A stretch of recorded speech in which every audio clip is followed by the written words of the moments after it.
Dear students, welcome to the course of VLSI Circuits and Systems. Today's topic, stick diagrams, introduction. This is our first topic in Unit 2.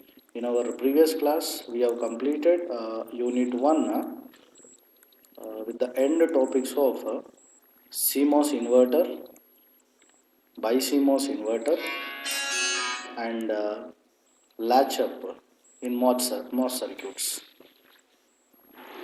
In today's lecture, we are going to look into the introduction of stick diagrams. Going into the details, after completion of this topic, you will be able to illustrate the significance of stick diagram, and you will be able to examine the capabilities and limitations of stick diagram. And you will be able to develop stick diagrams for given MOS circuits. What is a stick diagram? VLSI design aims to translate circuit concepts onto silicon. So that cannot be directly happen. So what are the steps involved in that? Design processes are aided by simple concepts such as stick and symbolic diagrams. The key element is set of design rules. So in order to draw stick diagrams, we have set of design rules. Design rules are communication link between the designer specifying the requirements and the fabricator who materializes them. So that is a communication link between a designer and a fabricator. Design rules are used to produce variable mask layouts from which various layers in silicon will be formed or patterned. Stick diagrams are means of capturing topography and layer information using simple diagrams. That means what is the architecture of the design? Architecture of the design is topology, and what are the layers that are being used and how they are used. So these two will be represented with simple diagrams, that is known as stick diagram. Stick diagrams basically convey layer information through color codes or monochrome encoding. Monochrome here refers to black and white encoding, or they may use color coding in order to convey layer information. And stick diagrams acts as an interface between symbolic circuit and actual layout. So what is the actual layout at silicon level and what is our symbolic representation of a circuit? So in between these two we have something called stick diagram. Going into few more details, what they show. Stick diagrams shows what? They show all the components and vias introduced in the circuit. It shows a relative placement of components, so how the components are placed, and it goes one step closer to the layout. And it also helps to plan the layout and routing. Routing means here interconnections.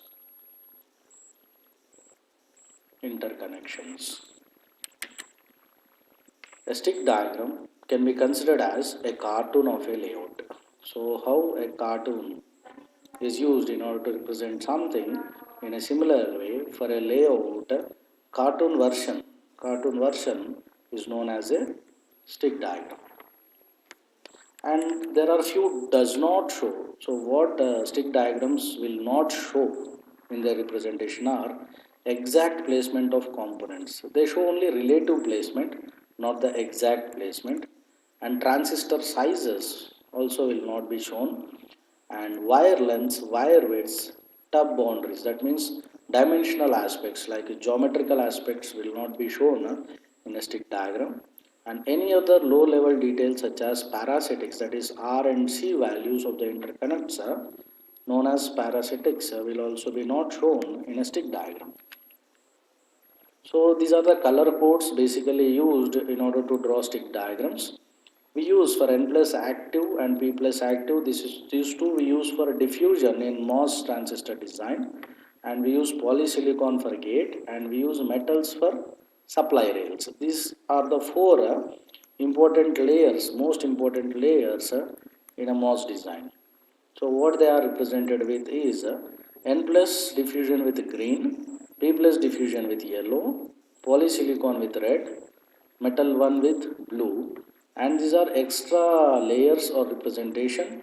Metal 2 with magenta, contact with black cross mark, buried contact with a brown cross mark, via with black cross mark, implant with a dotted yellow box, and whereas N well with a dotted green or dotted black box. So these are the color codes and some rules. Let us have some stick diagram rules. The very first rule is rule 1. When two or more sticks of the same type cross or touch each other, that represents an electrical contact. See here, two or more sticks of same type. So if they are shown with same color, they are of same type. So they touch each other or they cross each other. So definitely you need to consider there is an electrical contact. So according to our color code, this blue represents metal. So a metal is touching one more metal. So definitely there is a contact between these two. Right? And rule 2 is when two or more sticks of different type cross or touch each other, there is no electrical contact like this. So this one is brown and this one is blue. When they are touching each other, so here there is no contact established by itself. And here also blue is crossed over by brown. So here also there will not be any contact by itself. There doesn't have any electrical contact. But if electrical contact is needed, we have to show the connection explicitly. If you require an electrical contact here, so we should show it with a black dot. This represents what? This stick is connected to this stick. If you represent it with a black dot here, so this stick is connected with this stick. Whereas in this process, they just overlap, but they will not have any connection, no contact. Hope that's clear. And whereas rule 3, we have when a polysilicon crosses diffusion, it represents a transistor. See here, this red one is polysilicon and it is crossing over a diffusion. Let us consider. So this overlap is known as a transistor, specifically a MOS transistor. Here also polysilicon crossing a diffusion, this overlap represents a transistor. So if a contact is shown, then it is not a transistor. So if a contact is shown like this, then it is not a transistor. Now one more rule. Rule 4 is when we are making a CMOS design, we already know we have a pull-up network and pull-down network. Pull-up and pull-down. In pull-down, we will be having NMOS devices, and in pull-up we have PMOS devices. So they should be separated while drawing a stick diagram. So this separation line is known as demarcation line. This separation line is known as demarcation line, which avoids a touching of PMOS diffusion with N diffusion. So all PMOS, this is a transistor, polysilicon crossing over a diffusion, and this is also polysilicon crossing over diffusion. So this is NMOS and this is PMOS. They are separated with a demarcation line. So let us go into few details of NMOS design style.